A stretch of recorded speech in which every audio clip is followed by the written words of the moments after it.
नमस्कार बच्चों, आपका स्वागत है मेरा यूट्यूब चैनल मैथ सितमरजा में। इस वीडियो में हम दिनांक 30 अगस्त 2024 का असेसमेंट वर्कशीट लेकर के उपस्थित हूँ। हमारा टॉपिक चैप्टर चल रहा था, चैप्टर नंबर 7 निर्देशांक ज्यामिति। आइए सवाल को देखें। कह रहा है एक बिंदु ये है और दूसरा ये है, मिलाने वाले रेखाखंड का मध्य बिंदु ये दिया हो तो पी का मान ज्ञात कीजिए। तो देखिए एक्स का ही कंपेयर करना है हमें, तो एक्स का कंपेयर तो यानी -6 प्लस -2 अपॉन में 2 होना चाहिए था, बराबर में p/3 दिया हुआ है। अब ये हो जाएगा माइनस, दोनों है तो ये हो जाएगा -8 और इंटू 3/2 इजकल टू p। अब ये काटेंगे तो -4 तो -12 हो गया p बराबर में। तो ये हो गया इसका आंसर बी। नेक्स्ट देखते हैं। यहाँ पे कह रहा है ए बी एक वृत्त का व्यास है जिसका केंद्र दिया हुआ है, बिंदु ए का निर्देशांक ज्ञात करना है। अर्थात आपसे इस तरह से एक वृत्त दिया हुआ है और इसका जो है केंद्र का भी निर्देशांक दिया हुआ है। इसको मिलाएंगे, केंद्र का निर्देशांक दिया हुआ है यानी मिड पॉइंट होता है 2 और -3, और इसको मान लेते हैं ए है, ए और ये बी, इसका है निर्देशांक नहीं दिया हुआ, एक्स वाई मान लेते हैं, और बी का निर्देशांक दिया हुआ 1 और 4। तो एक्स वाई की वैल्यू कह रहा है तो निकालने के लिए, तो देखिए ये मिड पॉइंट है तो क्या होना चाहिए, x प्लस 1/2 इजकल टू 2 होना चाहिए था। तो इस तरह से क्या हो जाता, x प्लस 1 इजकल टू 4, तो x इजकल टू 3 आ गया। और y प्लस 4/2 इजकल टू -3 होता, तो y इजकल टू -6 हो जाता, y प्लस 4 इजकल टू -6, तो y इजकल टू क्या हो जाता, -6 और 4, -6 और ये भी उधर जाके जुड़ जाता, तो -4, तो ये हो जाता -10। तो इस तरह से कोऑर्डिनेट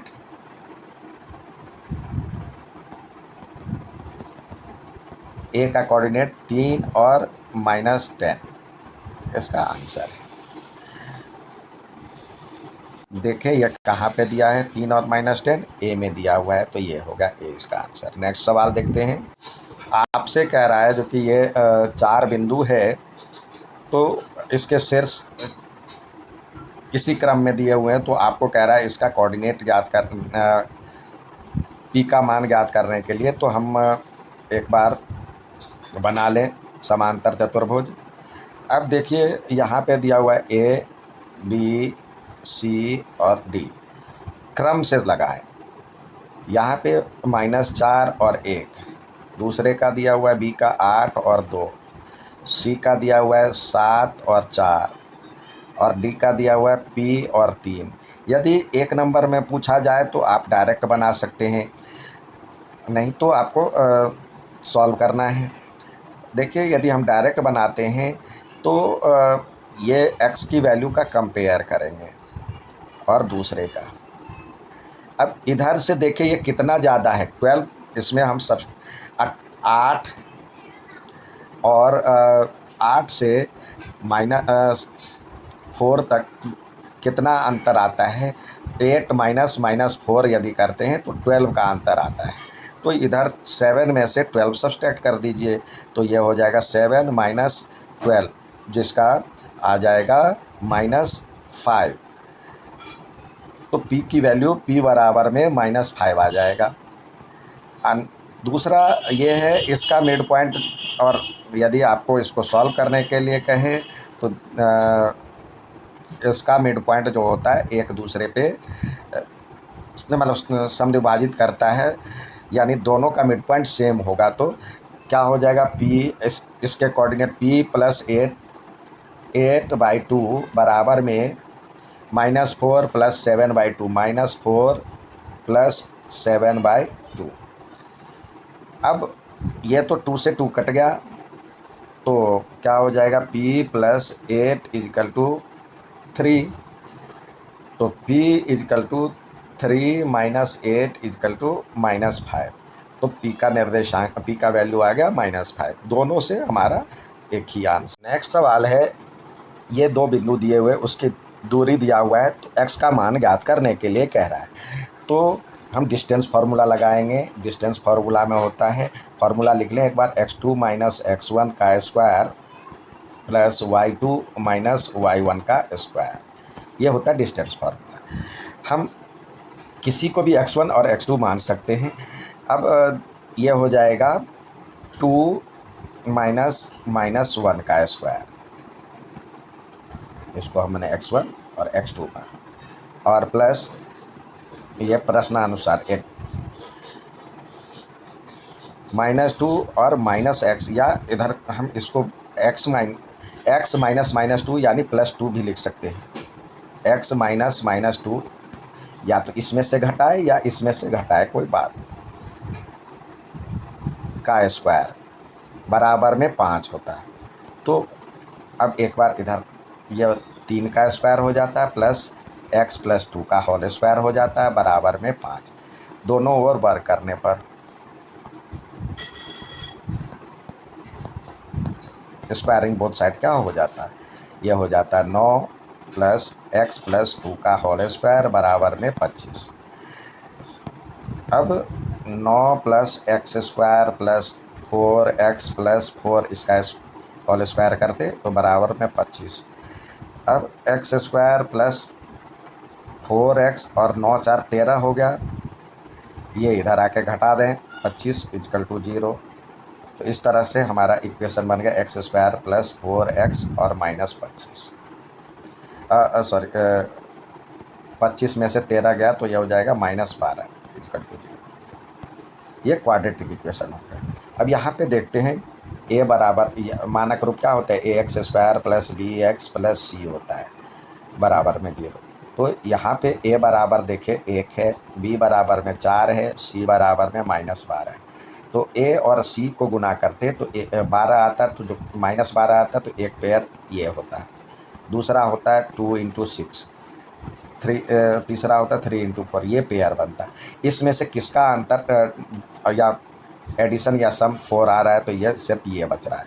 तो हम लिख सकते हैं x स्क्वायर प्लस 4x - 12 बराबर में 0 जो है, इसके बदले लिख सकते हैं x square plus 6x - 2x - 12 = 0। अब यहाँ पे x कॉमन आ गया तो x + 6 बचा, इधर से -2 कॉमन आ गया तो ये बचा x + 6। अब x + 6 बाहर आ गया, इधर से बचा x - 2 = 0। 0 के लिए या x + 6 = 0 होगा और x - 2 = 0 होगा। जब ये होगा तो x बराबर -6, और जब ये होगा तो x बराबर में 2। तो यहाँ क्या हो गया, x बराबर में -6 और 2 आंसर।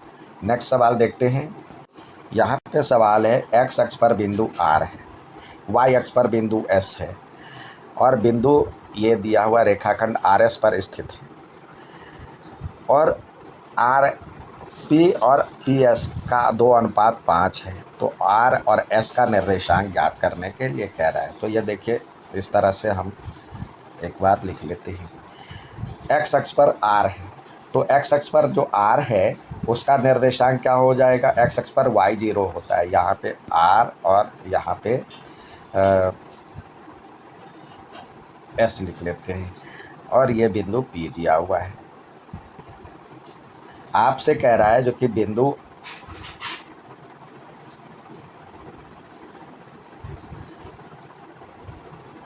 ये S का R का कह रहा है जो कि x अक्ष पर है, तो y0 होगा, यानी हम इधर से लिखें, चलिए पहले R लिखें और फिर S लिखें। क्यों, जो पहले दिया हुआ है फिर उसी रेशियो में आगे भी काम करना है हमें, उसी डायरेक्शन में। तो R का जो x अक्ष पर y0 होता है, तो x और y के बदले 0 लिखें, और y अक्ष पे x बिंदु है तो वहाँ पे y होगा, x की वैल्यू 0 होगा। y अक्ष पर x की वैल्यू 0 होता है, और y लिखें। और ये दिया हुआ है, इसका निर्देशांक दिया हुआ है 5 और -2। और कह रहा है ये RP, यानी RP ये हो गया जो 2 और 5 PS ये हो गया, ये 5 अनुपात में डिवाइड करता है। तो अब हम x और y की वैल्यू ज्ञात कर रहे हैं, यानी r और s का निर्देशांक ज्ञात कर रहे हैं। तो इस तरह से हमने कहा था क्रॉस मल्टीप्लाई करने के लिए, जो आसानी से सॉल्व होने में मदद करता है। अब क्या होता, 2 × 0 x का निर्देशांक ज्ञात कर रहे हैं, प्लस 5 को x से करें 5x अपॉन में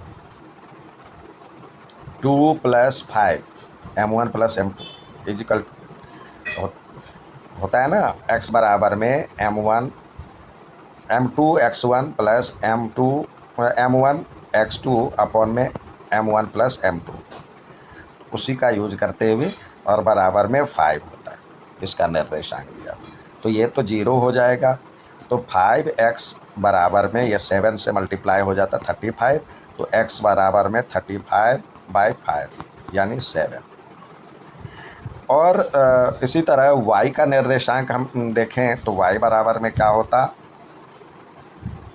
y बराबर में अभी y का निर्देशांक से कंपेयर करते हैं तो 2 × y 2y, और 5 को 0 से करते मल्टीप्लाई तो +5 × 0 अपॉन में 2 + 5 = होता -2।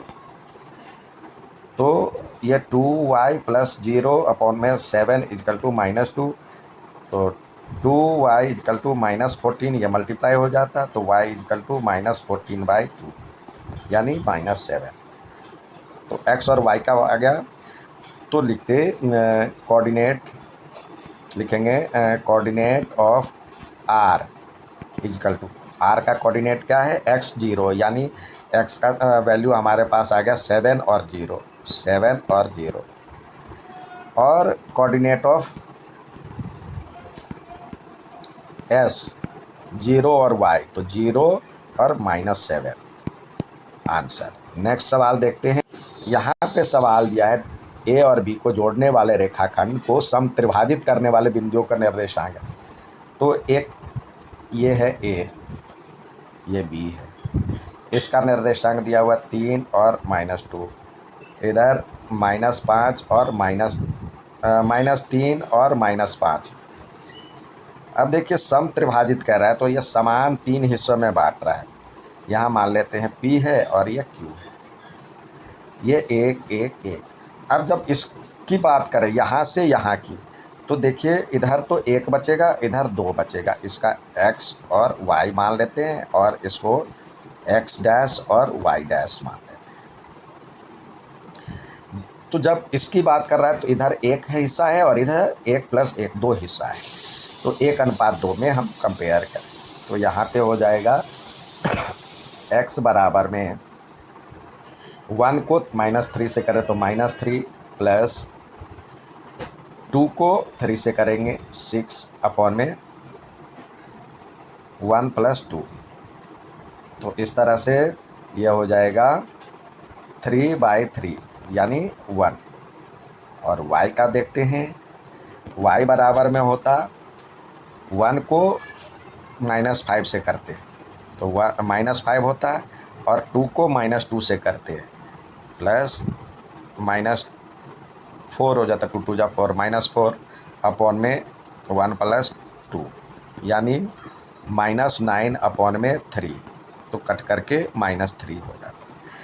तो कोऑर्डिनेट आप p लिख सकते हैं,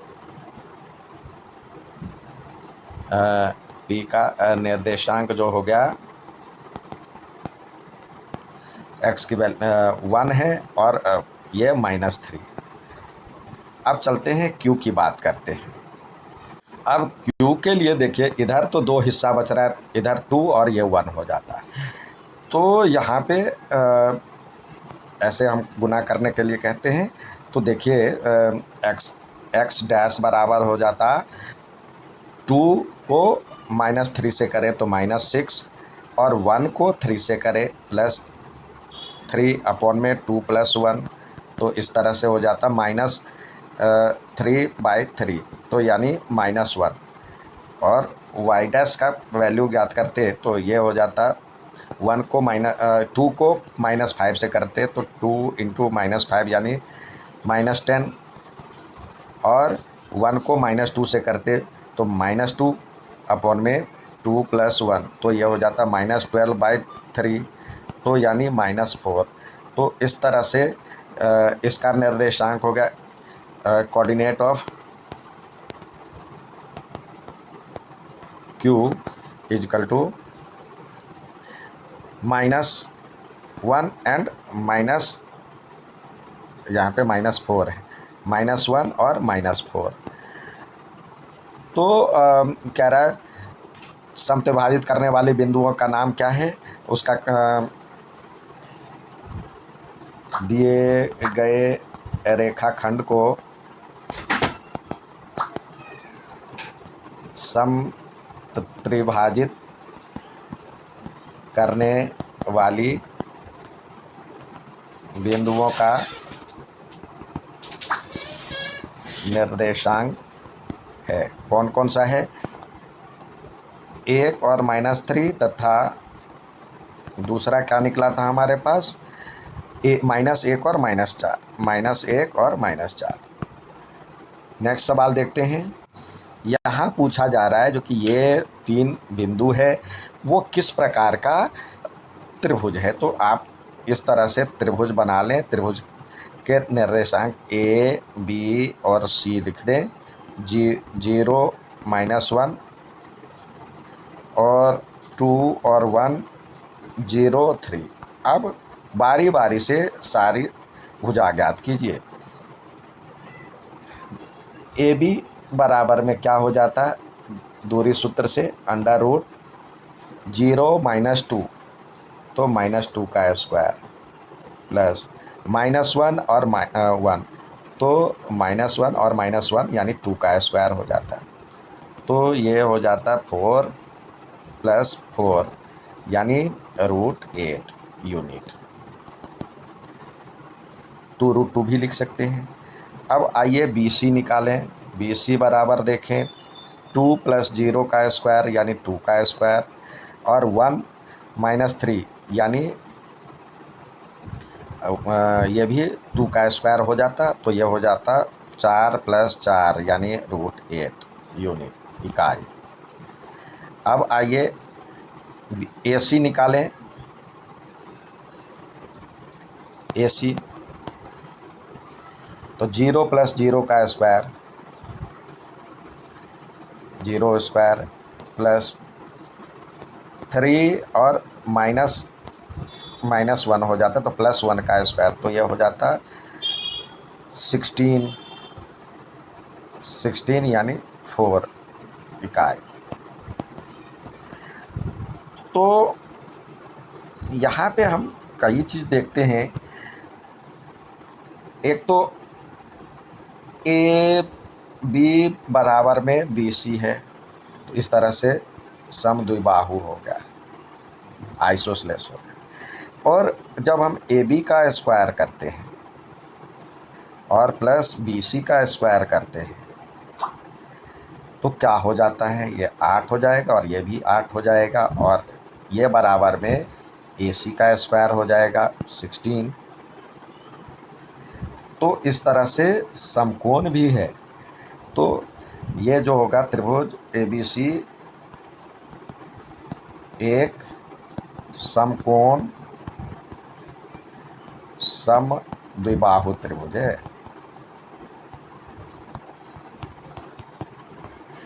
ABC right angle isosceles triangle. ये था वर्कशीट, असेसमेंट वर्कशीट। उम्मीद है समझ में आओगा। अच्छा लगे तो लाइक, सब्सक्राइब, शेयर जरूर करें।